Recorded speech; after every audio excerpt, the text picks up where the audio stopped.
بسم اللہ الرحمن الرحیم۔ السلام علیکم۔ ناول اورے پیا ایپیسوڈ 11۔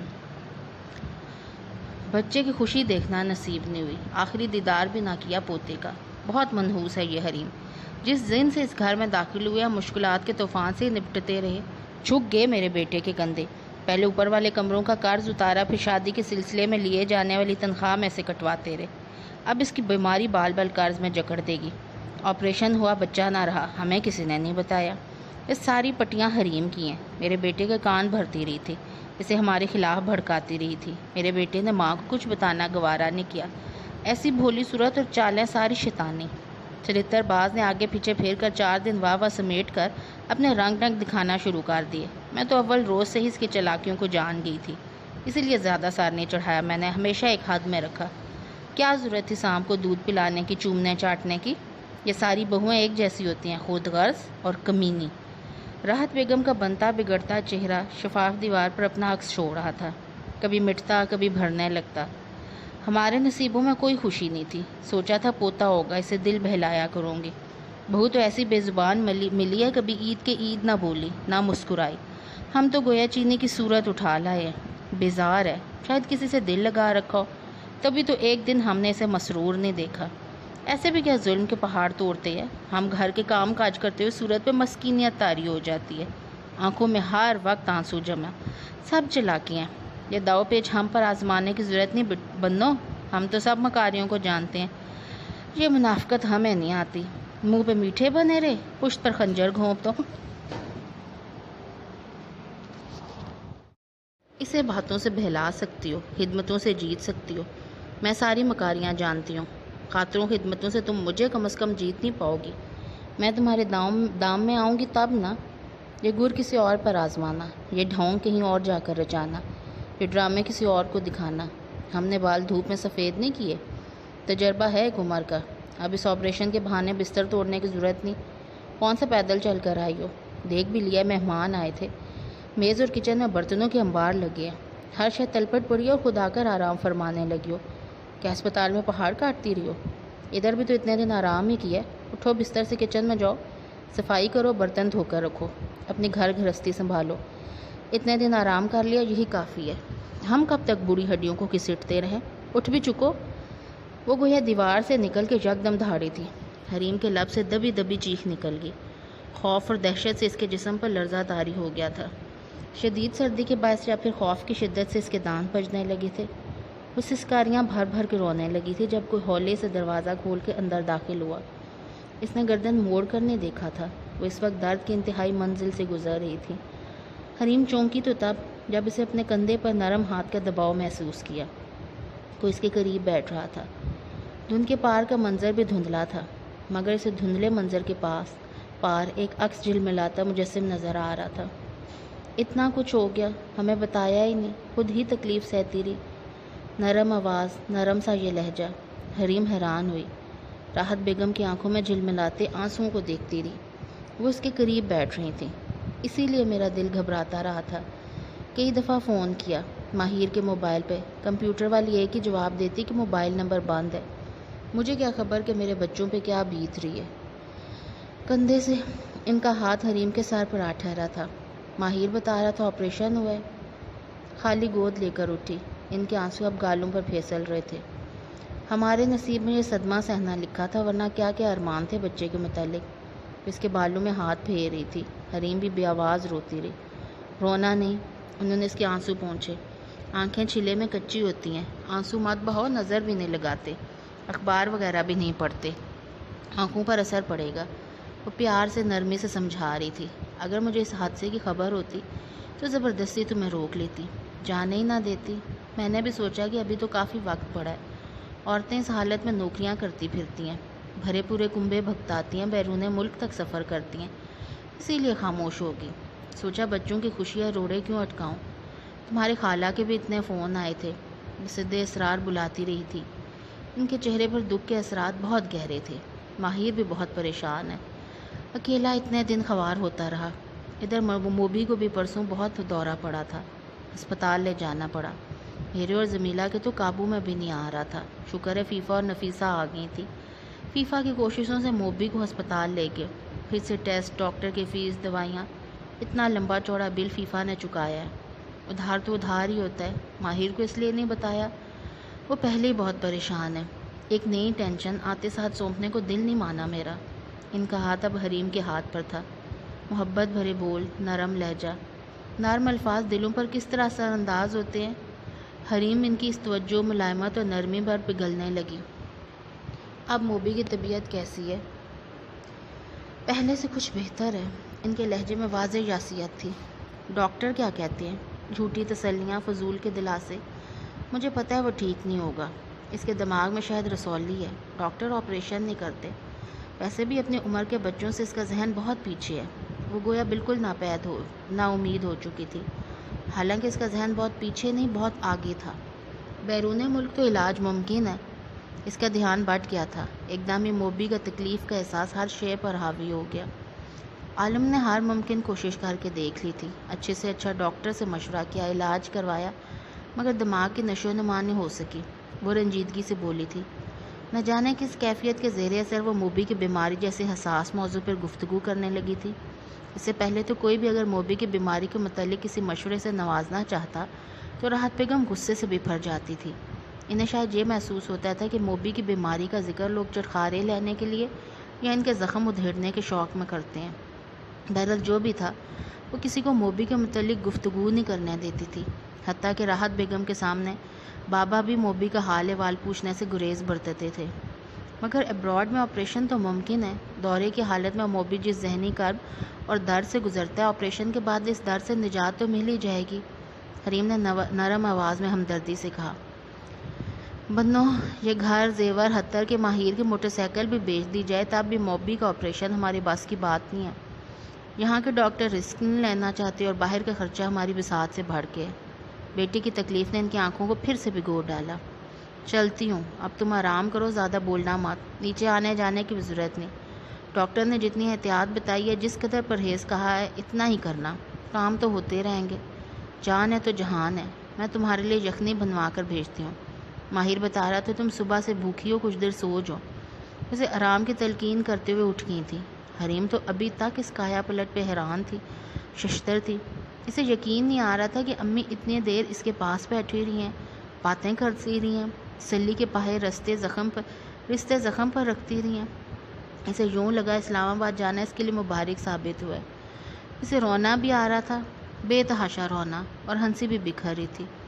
کچھ صدمہ تھا، کچھ خوشی تھی۔ بھلا کہ اس مقام پر وہ لفظوں کی نرماہٹیں بکھیرنے لگی تھی جب دل حد سے زیادہ رنجیدہ تھا، افسردہ تھا۔ راحت بیگم کی اس محبت بھری توجہ پہ پورے دل سے خوش ہونے سے وہ لاچار تھی، بے بس تھی۔ بھرے بھرے دل کے ساتھ اس نے کیا خوش ہونا تھا؟ اس تسلی نے، اس توجہ نے، اس محبت نے اور بھی آزردہ کر دیا۔ وہ آنکھوں پر بازو رکھے سونے کی کوشش کر رہی تھی، تمام پریشانیوں کو جھٹکنے لگی تھی، کچھ دیر پرسکون لیٹنا چاہتی تھی۔ اسے یوں محسوس ہوا باہر ہلکا سا کھٹکا ہوا ہے، شاید ماہر آ رہا تھا۔ کچھ دیر بعد ماہر اور راحت بیگم کے بولنے کی آواز سنائی دی تھی۔ وہ بہت دھیمی آواز میں بول رہے تھے، بہت سناٹا ہونے کی وجہ سے اس کی سماعتوں میں ان کے چند الفاظ پڑے۔ بچہ بالکل ٹھیک تھا نا ماہر؟ سچ بتانا، میرا دل رکھنے کی کوشش نہ کرنا۔ ان کی آواز میں سرسراہٹ تھی۔ بالکل صحت مند تھا، خوبصورت اعضاء بھی مکمل تھے، تندرست بچہ تھا۔ ڈاکٹر کہہ رہا تھا کہ اگر آپریشن بر وقت ہو جاتا تو بچے کو بھی بچایا جا سکتا تھا، مگر ماہر کی آواز میں بے پناہ افسردگی تھی۔ بالکل صحت مند؟ نہ جانے وہ کیسے یقین دہانی چاہ رہی تھی۔ بالکل صحت مند، کوئی کمی تو نہیں تھی؟ عجیب سے سرسراتی آواز راحت بیگم کے لبوں سے نکلی۔ نہیں، ماہر کے لہجے میں سچائی تھی۔ اللہ کا شکر ہے، وہ گویا مطمئن تھی۔ حریم کو اس اطمینان اور شکر کی وجہ سمجھ میں نہیں آئی تھی، تاہم اس کا ذہن اب غنودگی کی طرف محو پرواز تھا۔ کچھ پل بعد وہ گہری نیند سو رہی تھی۔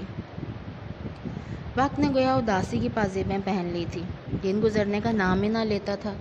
راحت بیگم نے نیچے اترنے پر پابندی لگا دی تھی، ناشتہ کھانا اوپر پہنچا دیا جاتا، ٹوکری بھر کر مختلف پھلوں کی اس کو بھجوا دی جاتی، زمیلہ کبھی کبھار سوپ وغیرہ بنا کر بھی دے جاتی۔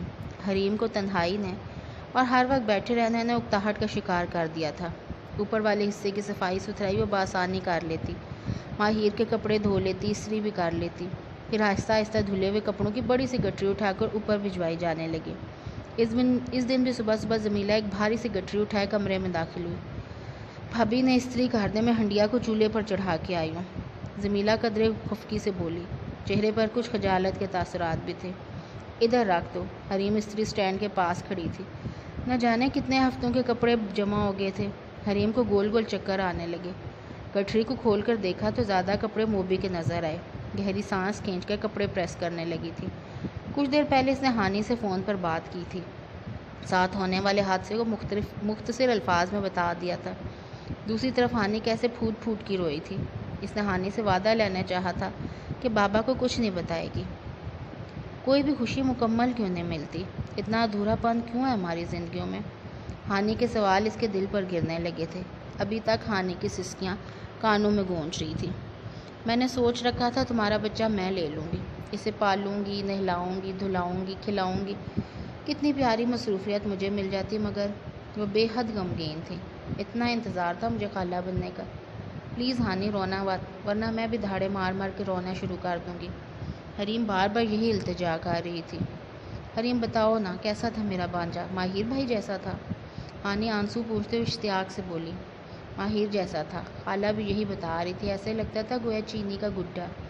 حریم کی آنکھوں میں رنگ اتر آئے، سنہرے، سرخ، گلابی، نیلے۔ آنکھیں بھی بھوری تھی کیا؟ ہانی گویا بچے کا ایک ایک نقش چشم تصور سے دیکھنا چاہتی تھی۔ پتہ نہیں، اذیت کی ایک تیز لہر من میں اترتی آئی۔ کیوں، تم نے نہیں دیکھا؟ نہیں۔ اچھا۔ ہانی کو بہن کا دل دکھنے کا خیال آیا تو چپ کر گئی۔ تم ادھر آ جاؤ، وہاں کون تمہارا خیال رکھتا ہے؟ کچھ دیر بعد ٹوٹے لہجے میں پوچھ رہی تھی۔ یہاں ٹھیک ہوں، امی کا رویہ پہلے سے بہتر ہے۔ حیرت ہے؟ ہانی خوش دلی سے مسکرائی۔ کئی دنوں کی جمع شدہ باتوں میں وقت گزرنے کا پتہ نہیں چلا تھا۔ بہن سے دل کا بوجھ ہلکا کر کے وہ قدرے ہلکی پھلکی ہو گئی تھی۔ ابھی بھی ہانی کی باتیں یاد کر کے اس کی آنکھیں نم ہونے لگی تھی۔ کپڑوں کی 2 اونچی اونچی تہیں استری ہو چکی تھی۔ اسی پل راحت بیگم بولتی ہوئی کمرے میں آ گئی۔ یہ کیا کر رہی ہو؟ چھوڑو انہیں۔ انہوں نے ڈپٹ کے اس کے ہاتھ سے شرٹ کھینچی۔ نفیسہ اوپر آ رہی ہے، کیا سوچے گی؟ چلے تک بہو کو آرام نہیں دے سکے ہیں؟ انہوں نے پھرتی کے ساتھ کپڑے سمیٹ دیے تھے۔ کچھ دیر بعد فیفا اور پھپھو کمرے میں داخل ہوئے۔ پھپھو نے اس کا ہاتھ چوم کر گلے لگایا۔ حریم بے آواز رونے لگی تھی۔ فیفا کے تاثرات بھی اداس تھے۔ پھپھو اور امی اسے رونے سے منع کر رہی تھی۔ کچھ دیر بعد جمیلہ چائے لے آئی۔ جمیلہ تمہاری اچھی پریڈ ہو رہی ہے۔ فیفا نے ماحول پہ چائے کثافت کے اثر کو زائل کرنے کے لیے ہلکے پھلکے انداز میں کہا۔ سسرال میں جا کر آسانی رہے گی۔ بھابی نے کچن کا سارا انتظام سنبھالا ہوا تھا، مجھے تو چائے چینی ڈھونڈنے میں بھی گھنٹہ بھر لگ جاتا ہے۔ ماشاءاللہ سے حریم 10-20 لوگوں کا کھانا بآسانی بنا لیتی ہے۔ راحت بیگم نے تعریفی کلمات سے بجھی سے حریم کو دیکھ کر کہا۔ پہلے فیفا نے بہت سکھ دیا مجھے، اب حریم بہت خیال رکھتی ہے، اور محبت آپ کو پھر بھی زیادہ جمیلہ سے ہے۔ یہ تو سراسر فاؤل ہے مامی جی۔ فیفا نے غیر سرسری انداز سے طنز کیا تھا۔ راحت بیگم کچھ کھسیا سی گئی۔ پھپھو نے فیفا کو گھور کر کوئی تنبیہ کی تھی۔ بکواس مت کرو جمیلہ، آج کل چہرے پر کیا لگا رہی ہو؟ فیفا نے فوراً موضوع بدل لیا۔ کچھ بھی نہیں، جمیلہ مکر گئی۔ اب جھوٹ تو نہ بولو۔ فیفا کو قطعاً یقین نہیں آیا۔ سچ کہہ رہی ہوں۔ جمیلہ جزبز ہوگی۔ فضول کریمیں یوز کرنے سے تو انفیکشن ہو جاتا ہے، مجھے کیا ضرورت ہے اپنی سکن ڈیمیج کرنے کی؟ کچھ تیاری شروع کی؟ پھپھو امی کی طرف متوجہ تھی۔ ابھی کہاں؟ امی کے تاثرات یکدم سپاٹ ہو گئے۔ حریم کی صحت بہتر ہوگی تو دیکھیں گے، ابھی تو ماہر کی 2 گھڑی کی فرصت نہیں، صبح کا گیا رات کو لوٹتا ہے، اوپر سے دفتری کام بھی گھر میں اٹھا لاتا ہے۔ خیر سے حریم صحت مند ہوگی تو آپ کو اتنا تردد کرنے کی ضرورت نہیں ہوگی۔ تو اور کیا؟ امی فوراً متفق ہوگی۔ کپڑے تک سلائی کر لیتی ہے۔ امی کے انداز میں فخر تھا۔ بھابی جیسی سلائی اور ڈیزائننگ تو ماہر ٹیلر بھی نہیں کر سکتے۔ جمیلہ نے کچھ دیر پہلے والا بوجھ اتارا تھا۔ فیفا دھیمے سے مسکرا دی۔ جمیلہ جانتی تھی فیفا کو سلائی کڑھائی سرے سے نہیں آتی۔ تم بھی کسی کی بھابی بننے والی ہو، کچھ گر تم نے بھی سیکھ لینے تھے۔ فیفا نے مسکرا کر پھر تیر پھینکا۔ کل کو تمہاری نان بھی سیم انہی الفاظ میں تمہاری تعریف کرتی تو مامی جان فخر سے سر اٹھا سکتی تھی۔ در پردہ فیفا نے جمیلہ کی کام چور عادت کو نشانہ بنایا تھا۔ جمیلہ کا منہ پھول کر کپا ہو گیا۔ مجھ سے نہیں آنکھیں پھوڑی جاتی، جمیلہ ناگواری سے بولی۔ آنکھوں کی چمک ماند پڑ جاتی ہے۔ اچھا؟ فیفا نے حیران ہونے کی ایکٹنگ کی۔ اپنی فریشنس کا اتنا خیال ہے؟ سب کو ہوتا ہے، جمیلہ کو غصہ آنے لگا۔ بعض لوگ کچھ زیادہ حسن اور صحت کے بارے میں کانشیس رہتے ہیں، ہونا بھی چاہیے۔ جمیلہ برتن اٹھا کر باہر نکلنے لگی تھی، شاید فیفا کی تنزیہ گفتگو سے بچنے کے لیے۔ اوپر فیفا کے جانے کے بعد برتن سینک میں پٹکتے ہوئے جمیلہ اونچی آواز میں بڑبڑا رہی تھی، بہت اچھا کیا اس چلتر کا رشتہ نہیں لیا، ہمیں تو 2 دن میں اس مکارہ نے دیوار سے چپکا دینا تھا۔ خالہ تقریباً روزانہ فون کر کے اس کی خیریت پوچھتی تھی۔ آج صبح بھی خالہ کا فون آیا تھا، وہ کچھ پرجوش سی تھی۔ اس کا حال احوال پوچھنے کے بعد بولی، ہانے کے لیے میں نے ایک رشتہ دیکھا ہے۔ اچھا؟ حریم کو خوشگوار حیرت نے گھیرا۔ کیسا ہے؟ لڑکا کیا کرتا ہے؟ رشتہ بہت اچھا ہے، ذرا تحمل سے میری بات سننا۔ خالہ کے لہجے میں بے پناہ سنجیدگی دار آئی۔ ہانے خوبصورت ہے، گریجویٹ ہے، مگر ایک کمی تو بہرحال حقیقت کی مانند موجود ہے۔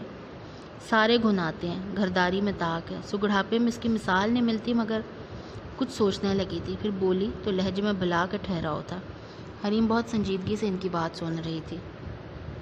لڑکا کہنا تو مناسب نہیں ہوگا، 45-46 کی لگ بھگ عمر ہوگی احسان حسن کی، یا پھر اس سے بھی 1-2 سال آگے۔ تعلیم یافتہ ہیں، اپنا اسکول ہے 5th اسٹینڈرڈ تک، والدین حیات نہیں، بہن بھائی صاحب اپنے گھر والے ہیں۔ مناسب وقت میں شادی ہوئی ہوتی تو ان کی بیٹی بھی شاید ہماری ہانی کے برابر ہوتی، اگرچہ ہانی عمر میں ان سے بہت چھوٹی ہے، تاہم مجھے احسان حسن سے زیادہ بہتر رشتہ کوئی نہیں لگا۔ پنڈی میں رہائش ہے، ذاتی مکان ہے، بہت سادہ مزاج کے شریف اور عزت دار آدمی ہے۔ بچپن میں ایک حادثے کی وجہ سے ان کی دائیں آنکھ ضائع ہو گئی تھی۔ پتھر کی آنکھ سے نظر تو نہیں آتا، البتہ دیکھنے میں عیب اتنا ظاہر نہیں ہوتا۔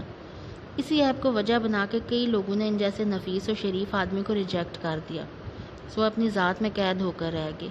بہن بھائیوں کی اپنی زندگیاں اور مصروفیات ہیں، بڑے بھائی کے لیے کسی کا وقت ہی نہیں۔ میری ایک کولیگ نے ذکر کیا تھا، سو میں خود احسان حسن سے ملنے چلی گئی۔ شکل و صورت بھی عام سی ہے، سانولی رنگت، درمیانہ سے قد، عام سے نقوش، البتہ صحت اچھی ہے۔ تم بھائی صاحب سے اور جنت بوا سے اچھی طرح مشورہ کر کے مجھے بتا دینا۔ آپ نے انہیں ہانی کے بارے میں سب کچھ بتا دیا؟ حالانکہ خاموش ہوتے حریم نے پوچھا۔ ہاں تو اور کیا، مجھے کچھ چھپانے کی بھلا کیا ضرورت تھی؟ انہیں ہانی کی معذوری پر کوئی اعتراض تو نہیں؟ اس نے فکر مندی سے پوچھا۔ نہیں، بلکہ وہ تو کہہ رہے تھے کہ یہ ان کے لیے عین سعادت کا مقام ہے کہ وہ کسی بے سہارا کا سہارا بنے۔ خالہ اس کی پریشانی کی وجہ جانتی تھی۔ بس تم صحت مند ہو جاؤ، پھر ماہر کے ساتھ ایک نظر احسان حسن کو دیکھ جانا، اگر تم دونوں کو اچھا لگے تو پھر بات آگے بڑھا لیں گے۔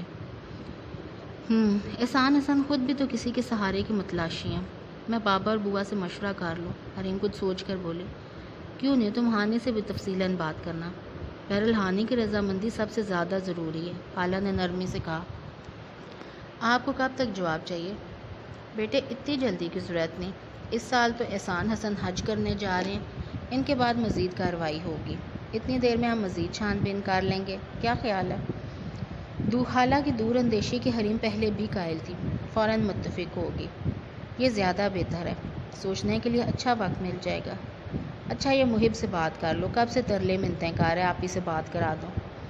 خالہ نے بے قرار سے محب کے کندھے پر ایک شاید دھپ لگائی تھی۔ آپ ہی ہماری یاد کبھی نہیں آتی، بھول چکی ہیں ہمیں؟ اس نے ریسیور پکڑتے شکایات کا دفتر کھول لیا۔ اپنے پیاروں کو یاد کرنے کے لیے وقت کی ضرورت نہیں ہوتی ہے، ہم وقت سوچوں میں رہتے ہیں۔ وہ ملائمت سے اس کا شکوہ دور کرنے کی کوشش کر رہی تھی۔ آپ ہی محب شرارت سے کھنکارا، میں ماہر بھائی نہیں ہوں، بدتمیز۔ حریم ہنس پڑی۔ ماہر بھائی سے بھی ایسے ہی ڈائلاگ بولتی ہیں؟ وہ پکی سہیلیوں کی طرح پوچھ رہا تھا۔ جی نہیں، وہ ناراض ہوئی۔ ان کے لیے ڈائلاگس کا بلا سہارا کیوں لینا ہے، یہ تو ہم بیچاروں کے دل رکھنے کے لیے بولے جاتے ہیں۔ اس نے جھوٹ موٹ کی خود پر رنجیدگی طاری کی۔ بکو نہیں، وہ ہنس ہنس کے بے حال ہوگی۔ مہک کہاں ہے؟ کالج جانے کی تیاریوں میں لگی ہوئی ہے، میک اپ کے بغیر یہ کالج گرلز خود کو بچہ بچہ سمجھتی ہیں، لیکن یقیناً مہک کو بھی چڑھایا جا رہا تھا۔ آپ اس بکواسی کی باتوں پر یقین مت کرنا، مہک ریسیور کے قریب منہ کر کے چلائی۔ ٹھیک ہے میری بہنا، حریم نے اسی کے انداز میں مہک کو تسلی دی۔ مجھے قطعاً یقین نہیں آیا۔ آپ ہی مسکینوں اور شریفوں کا سلام بھی قبول کر لو۔ ریسیور اب محسن کے ہاتھ میں منتقل ہو چکا تھا۔ ان کی نوک جھونک نے حریم کو بے تحاشا ہنسنے پہ مجبور کر دیا۔ صبح صبح طبیعت ایک دم فریش ہو گئی تھی۔ اسے شام کی بات ہے، لمبی سی چمکتی دمکتی گاڑی گیٹ پر آ کر رکی تھی۔ جمیلہ نے جلدی سے کھڑکی سے جھانک کر دیکھا۔ جمیلہ کے خیال میں شاید اس کے سسرال والے آئے تھے، مگر گاڑی میں سے نکلتی جنت بوا کو دیکھ کر جمیلہ حیران رہ گئی تھی۔ بوا ہانی کی ویل چیئر نکال رہی تھی جو کہ فولڈ کر کے ڈرائیور نے ڈگی میں رکھ دی تھی۔ حریم کے بابا اور ہانی کو دیکھ کے وہ جلدی سے حریم کو اطلاع دینے کی غرض سے بھاگی۔ بھابھی آپ کے میکے والے آئے ہیں۔ کہاں ہیں؟ حریم کو گویا کسی نے قارون کا خزانہ دینے کا سندیسہ دیا تھا۔ وہ خوشی سے بے حال ہوتی دھیرے دھیرے سیڑھیاں اتر کر نیچے آ گئی۔ بابا، ہانی اور بوا مٹھائی اور پھلوں کے ٹوکرے سمیت آئے تھے۔ حریم بابا کے سینے سے لگ کر بے اختیار رو پڑی۔ ہانی آنسو پی رہی تھی۔ بوا دوپٹے کے پلو سے آنکھیں خشک آ رہی تھی۔ وہ سب لاؤنج میں ہی بیٹھ گئے۔ کچھ دیر بعد حریم کو ان کی خاطر تواضع کا خیال آیا کیونکہ جمیلہ بالکل تیار بیٹھی تھی۔ آج اس نے اپنے ناند کی سالگرہ میں شرکت کرنے جانا تھا۔ کچھ دیر بعد جمیلہ کے دیور اسے لینے کے لیے آگے تھے۔ وہ رسمی سے معذرت کر کے چلتی بنی تھی۔ حریم چپکے سے اٹھ کے کچن کی طرف بھاگ گئی۔ ماہر آ گیا؟ ماہر آ گیا تھا۔ بابا، امی اور ماہر باتوں میں مصروف ہو گئے تھے۔ ہانی نے بھی غیر محسوس طریقے سے ویل چیئر کا رخ موڑ لیا تھا۔ وہ حریم کے پاس کچن میں آ گئی تھی۔ ہمارے لیے تکلف مت کرنا۔ کیوں؟ ہم لوگ مہمان تو نہیں، اپنوں کو کیا سوکھے منہ رخصت کر دیا جاتا ہے؟ حریم کیبنٹ کھول کے نمکو بسکٹ وغیرہ نکال رہی تھی۔ تمہارے سسرال کا تو یہی رواج لگتا ہے۔ ہانی کو شاید جمیلہ کا جانا غیر مناسب لگا تھا۔ گھر میں مہمان آئے بیٹھے تو اس نے ذرا بھر لحاظ نہیں کیا۔ کبھی تم نے بھی ان کے مہمانوں کے ساتھ ایسا سلوک کیا ہے؟ ہانی کا لہجہ چپتا ہوا تھا۔ نہیں۔ حریم سمجھ رہی تھی مگر خاموش تھی۔ خاموش رہنے پر مجبور تھی۔ کبھی ایسا کر کے دیکھنا تو صحیح۔ ہانی سے اور راہیں دکھائی تھی، اسی طرح جذباتی تھی۔ اس گھر سے نکلوانا ہے کیا؟ حریم نے افسردگی سے کہا۔ اتنا کچا بندھن ہوتا ہے؟ ہانی حیرانی سے پوچھنے لگی۔ سمجھا جائے تو سب سے مضبوط پائیدار، نہ سمجھا جائے تو کچھ بھی نہیں۔ ٹوٹنے پہ آئے تو جھٹکے سے ٹوٹ جائے، ورنہ بڑے بڑے طوفانوں سے بھی کوئی خطرہ نہیں۔ چائے کا پانی ابل چکا تھا۔ مختلف پلیٹوں میں فروٹ کاٹ کر رکھ رہی تھی۔ چائے سے پہلے اس نے فروٹ لاؤنج میں پہنچا دیا۔ ماہر کچن میں آ گیا۔ بازار سے کچھ منگوانا ہے؟ نہیں ماہر بھائی، رہنے دیں، ہانی بے ساختہ بولی۔ تکلف کی ضرورت نہیں۔ بٹو تم خاموش رہو، ہم اپنی بیوی سے ہم کلام ہیں۔ ماہر نے ہانی کے سر پہ چپت لگائی۔ چائے کے ساتھ کچھ لے آؤں؟ نمکو بسکٹ اور مٹھائی تو ہے۔ حریم خود تذبذب کا شکار تھی۔ ماہر بغیر کچھ کہے پلٹ گیا تھا۔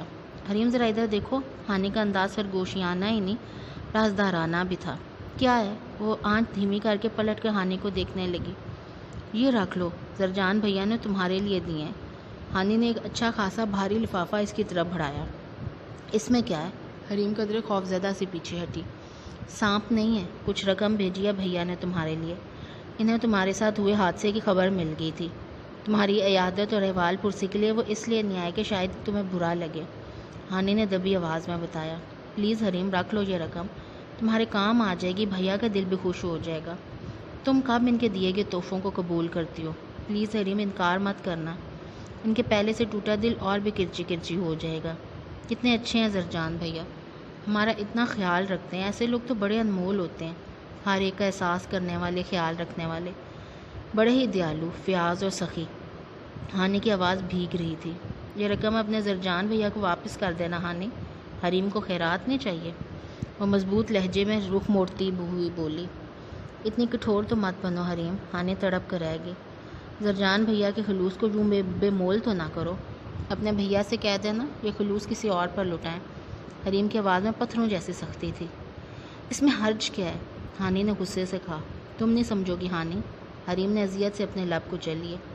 میں کچھ سمجھنا بھی نہیں چاہتی، ہانی تلخی سے کہنے لگی۔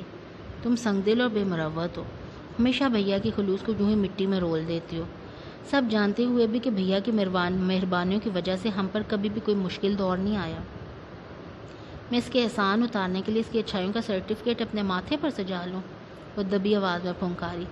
میری ذات اس کے ہر احسان سے بری الذمہ ہے۔ جمیلہ کی شادی کے سلسلے میں تمہیں رقم کی ضرورت پڑے گی تب استعمال کر لینا۔ ماہر بھائی کی پریشانیوں کو سمجھنے کی کوشش کرو، ان کا بوجھ تھوڑا کم ہو جائے گا۔ ہانی نے آواز اور لہجہ نرم کر لیا تھا۔ تم زرجان کو یہ رقم لوٹا دینا۔ وہی مرغی کی ایک ٹانگ۔ ہانی کو پھر سے غصہ آ گیا۔ رکھو یہ پیسے، میں بھیا کو واپس نہیں کر سکتی۔ مگر ہانی، حریم غصے کے عالم میں کچھ ترش الفاظ منہ سے نکالنے لگی تھی جب لاؤنج میں داخل ہوتے ماہر کو دیکھ کے اس نے لفافہ جلدی سے ہانی کے ہاتھ سے جھپٹ کر دراز میں ڈال دیا۔ ہانی قدرے پرسکون ہوگی۔ جلدی سے پلیٹوں میں نکال کر چائے لے آؤ، انکل تو جانے کے لیے تیار بیٹھے ہیں۔ ماہر نے کئی شاپر سلیب پر رکھ کے حریم کے ہاتھ پاؤں پھلا دیے۔ Cake, roll, drumsticks, pizza, کباب اور کٹلس پلیٹوں میں نکالتے ہوئے حریم کی آنکھیں نم ہو گئی تھیں۔ تشکر اور احسان کے احساس نے ماہر کی قدر اور محبت اور بھی بڑھا دی تھی۔ احساس کے ان بولوں کا نام ہی محبت تھا۔ بیٹے یہ سب کیا ہے؟ بابا اور بوا دونوں خفا ہونے لگے۔ ہم جو تم سے ملنے کے لیے آئے ہیں تمہیں دیکھنے کے لیے آئے ہیں۔ مل بھی لیا اور دیکھ بھی لیا ہے۔ ہانی کو کچھ کھانے دیں، بہت بھوک لگی ہے، ٹوکیے گا مت۔ ہانی حریم سے جنگ جیتنے کی وجہ سے ہلکی پھلکی ہو گئی تھی، تبھی خوب چہکنے لگی۔ بھابھی آپ کی صحت کیسی ہے؟ بابا راحت بیگم کے بدلتے موڈ کو سمجھے بغیر نرمی سے بولے۔ گزر رہی ہے بھائی صاحب، انہوں نے بلا کی نحیف آواز میں کہا۔ موبی کہاں ہے؟ ہانی کو اچانک خیال آیا۔ راحت بیگم کی بیماریوں کی تفصیل سننے کا اس کا موڈ نہیں تھا۔ سو رہا ہے۔ مہمانوں کے سامنے تو موبی کو باہر نکلنے کی اجازت بالکل نہیں تھی۔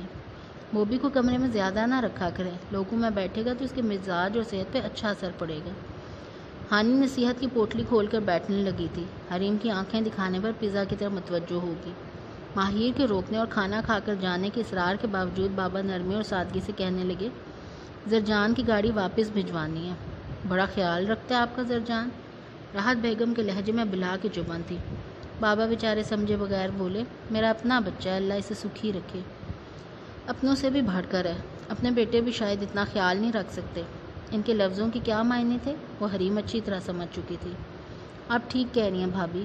بابا ان کے طنز سمجھے بغیر سر ہلا کر حریم کو پیار کرنے کے بعد چلے گئے۔ بات تو اپنا سمجھنے کی آنٹی، رشتے رویوں سے قرابت کو ظاہر کرتے ہیں۔ کبھی کوئی کچھ نہیں لگتا اور صاحبان بن جاتا ہے، بالکل جنت بوا کی طرح۔ کبھی کوئی بہت عزیز ہوتا ہے، رگے جان سے قریب ہوتا ہے، مگر اتنے فاصلے پر کہ ہاتھ بڑھانے سے بھی دوریاں درمیان میں حائل ہو جاتی ہیں۔ اس لیے تو میں کہتی ہوں صرف محبت بانٹی جائے، ہماری طرح، زرجان بھیا کی طرح۔ اچھی یادیں، اچھے لوگ دلوں میں زندہ رہتے ہیں۔ کوئی تو کسی کی اچھائی یاد رکھنے کا حوصلہ رکھے گا۔ ہانی فلسفہ بگھارتے چیئر دھکیلتی باہر نکل گئی۔ نہ جانے کیا آل فال بول گئی ہے۔ امی نے کچھ دیر تو سوچا، پھر شاید ٹرالی میں یوں کہ توں رکھے لوازمات کو دیکھ کر حساب کرنے لگی کہ کتنے کا نقصان ہوا ہے۔ میرا بیٹا تو احمق ہی رہا، بھلا 3 افراد کے لیے اتنا خرچہ کرنے کی کیا ضرورت تھی؟ یہ سوچتی ہوئی وہ کیچپ میں کباب ڈبو کر کھانے لگی۔ چلا نہاتی پہلے کی طرح تمام ذمہ داریاں حریم کے سر پر آ پڑی۔ اوپر سے امی کا عتاب بیچاری حریم پہ نازل ہوتا وجہ بھی نظر انداز کی جانے والی نہیں تھی۔ جمیلہ کی شادی قریب آ رہی تھی اور ادھر تیاریوں کا نام نشان نہیں تھا۔ ماہر آفس روانہ ہو جاتا، جمیلہ کے اپنے حسن کو نکھارنے کی مصروفیات تھی۔ موبی ہمیشہ کی طرح کمرے میں بند رہتا، سویا رہتا یا پھر کارٹون دیکھتا، لہٰذا صرف امی کا غصہ سہنے کے لیے حریم ہی بچی تھی۔ وہ اندر باہر آتے جاتے تل ملاتی رہتی، اپنے ماضی کو یاد کرتی، بیتے وقت کی آسائشات کو سوچتی۔ حریم کو کہنے کی کچھ جرأت نہیں تھی، ورنہ یہی جتا دیتی کہ برے وقت کے لیے کچھ سوچ کر سیونگ کر لیتی۔ حتیٰ کہ لیے اکلوتی بیٹی کے لیے انہوں نے جہیز کے نام پہ ایک دمڑی نہیں رکھی تھی، مگر یہ تو صرف حریم کی بھول تھی۔ راحت بیگم نے بہت کچھ سوچ رکھا تھا۔ اس کی صحت پہلے سے بہت بہتر تھی، اسی لیے گھر کے کام کاج بآسانی کر لیتی تھی۔ اس وقت بھی امی کی قمیض ترپائی کر کے وہ استری سٹینڈ کی طرف بھاڑ گئی۔ امی کے کپڑے تہوں کی شکل میں سٹینڈ پہ پڑے تھے۔ جمیلہ کو اتنی فرصت نہیں تھی کہ ماں کے کپڑے ہی ٹھکانے پہ رکھ دیتی۔ ماہر آفس سے آ کے اپنے کمرے میں چلا گیا، کھانا بھی نہیں کھایا تھا، صرف چائے پی کر اوپر چلا گیا۔ موسم بدلتے حبس اور گھٹن بھرنے لگے تھے۔ وہ کمرے میں داخل ہوئی تو بے تحاشا گھٹن سے ایک دم دل گھبرانے لگا۔ اس حبس میں بتیاں بجھائے کیوں لیٹے ہیں؟ اس نے آگے بڑھ کے ماہر کے بازو کو آنکھوں سے ہٹایا۔ ماہر کیا بات ہے؟ کون سی بات؟ ماہر چونکا۔ ماہر آپ پریشان ہیں؟ نہیں تو آپ پریشان ہیں اتنا میں جانتی ہوں، شیئر نہیں کرنا چاہتے یہ اور بات ہے۔ تم نے کیسے جانا کہ میں پریشان ہوں؟ ماہر لمحہ بھر کو اس کی آنکھوں میں جھانکتا رہا۔ آپ کے دل کے سارے تار میرے دل کے تاروں کے ساتھ جڑے ہیں، ادھر ذرا سے بھی ہلچل ہو تو مجھے پہلے سے خبر ہو جاتی ہے۔ حریم نے اس کے دل کے مقام پر اپنا ہاتھ رکھ کر کہا۔ ماہر نے نرمی سے اس کا ہاتھ پکڑ کے چوما اور اپنے سینے پر رکھ لیا۔ اتنا اچھا دل ہے تمہارا، میرے دل کو شرمندہ نہیں کرتا۔ وہ کچھ پھیکے سے انداز میں بولا۔ کیسی شرمندگی؟ میں سمجھی نہیں ماہر، تم کھل کر بتائیے۔ تم اصرار نہ کرو، یہ زیادہ بہتر ہے۔ اگر آپ بتا دیں اس سے بھی زیادہ بہتر ہے۔ تنہا بیچارے دل کو کیوں پریشان کرتے ہیں؟ اس کے ساتھ میرے دل کو بھی آواز دے کے ملا لیں۔ حریم کا اشارہ بائیں پہلو میں دھڑکتے اپنے دل کی طرف تھا۔ حریم وہ کچھ دیر تذبذب کا شکار رہا، شاید وہ کہنے یا نہ کہنے کے درمیان الجھ رہا تھا۔